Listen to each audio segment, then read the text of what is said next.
আজকে মুক্ত স্বাধীন বাংলাদেশে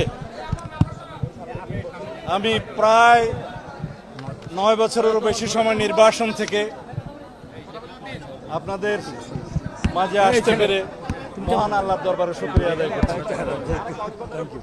প্রথমেই এই দেশের সর্বস্তরের ছাত্র জনতাকে অভিনন্দন জানাই, যারা বুকের তাজা রক্ত দিয়ে বাংলাদেশের দ্বিতীয়বার স্বাধীনতা এনেছে, প্রকৃত স্বাধীনতা এনেছে এবং একটি বিজয় দিবস, নতুন বিজয় দিবস আমাদের উপহার দিয়েছে। এই স্বাধীনতাকে, এই বিজয় দিবসকে আমাদের অর্থবহ করতে হবে। এই দেশে সুষ্ঠু গণতান্ত্রিক কাঠামোগুলোকে আমরা সুন্দরভাবে সংস্কার করে একটি প্রকৃত গণতান্ত্রিক রাষ্ট্র হিসাবে এই দেশের জনগণকে উপহার দিতে হবে। এদেশে